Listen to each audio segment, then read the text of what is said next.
Em uma pequena cidade esquecida pelo tempo, um antigo escritório de correios, desativado há décadas, guarda um segredo há muito enterrado.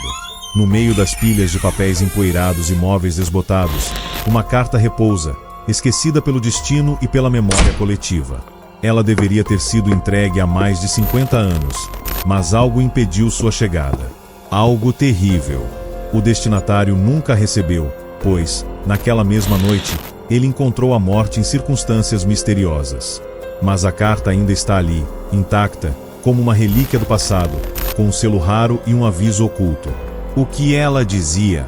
E o que a tragédia teria sido evitada se ela tivesse chegado ao seu destino?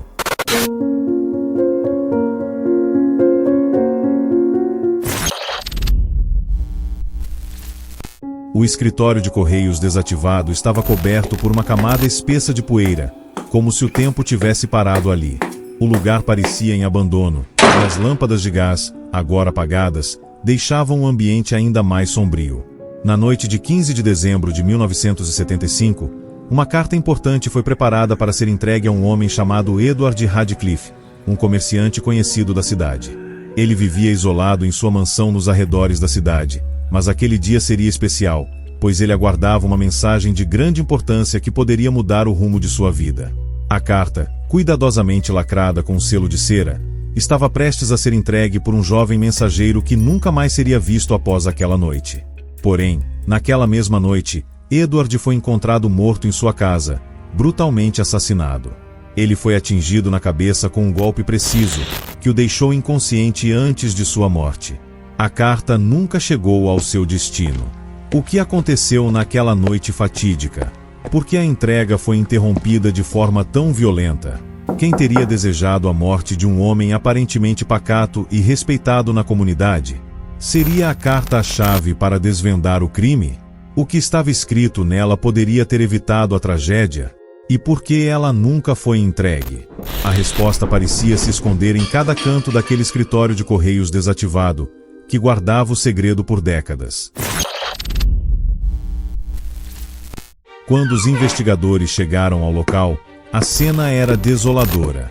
A mansão de Edward Radcliffe estava silenciosa demais, como se o eco da morte ainda pairasse sobre ela. O corpo foi encontrado no escritório, com a cabeça ensanguentada, caído ao lado de uma mesa entulhada de papéis. Mas o que mais intrigou a todos foi o fato de que, no momento de sua morte, ele segurava um envelope branco, lacrado, com um selo de cera. Contudo, ao ser examinado, o envelope estava vazio, sem nenhum conteúdo. A carta que deveria ter chegado às mãos de Edward não estava ali. A ausência dessa carta era a chave para entender o crime, pois ela parecia ter sido o último elo entre a vítima e seus inimigos. Além disso, ao redor do corpo foram encontradas marcas de uma mão, não de Edward, mas de uma pessoa que havia tentado esconder algo. As marcas de dedos estavam espalhadas pela mesa e pelas gavetas, sugerindo que alguém tinha vasculhado o local e tentado esconder algo valioso. O envelope vazio não era apenas um indicativo de que a carta havia sido retirada, mas também uma pista de que alguém mais esteve ali, ciente do conteúdo da correspondência. Os registros na mesa de Edward traziam mais perguntas do que respostas. Cartas trocadas com figuras poderosas, todas sugerindo um jogo de manipulação que se estendia muito além da cidade. As palavras de Edward nas cartas indicavam que ele estava ciente de uma conspiração de proporções assustadoras. Agora, a pergunta é: o que você acha que aconteceu naquela noite? Por que a vítima foi assassinada? Quem estava por trás desse crime? E como a carta poderia ter mudado o destino? Reflita sobre as pistas apresentadas. A carta, o selo raro, a vítima discutindo com uma figura misteriosa. As peças começam a se encaixar, mas quem é o responsável? Quem teria motivos suficientes para cometer um crime tão frio e calculado? Antes de continuarmos, é sua vez de tentar resolver o mistério. O que você acha que aconteceu? Deixe sua teoria nos comentários abaixo.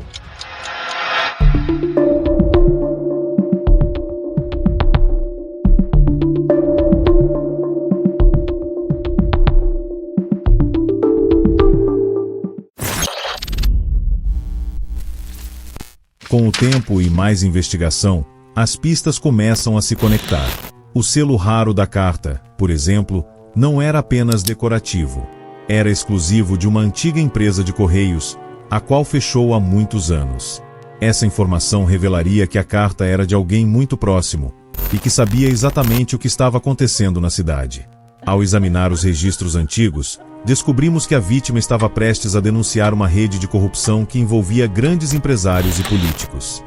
A carta era a última tentativa de salvar a vida da vítima, alertando ela da ameaça iminente. À medida que as pistas se conectam, começamos a entender que o assassino não era um estranho, mas alguém que sabia muito sobre o conteúdo da carta e do plano de extorsão. Alguém que queria desesperadamente impedir que a vítima revelasse a verdade. As relações entre os envolvidos tornam-se cada vez mais claras.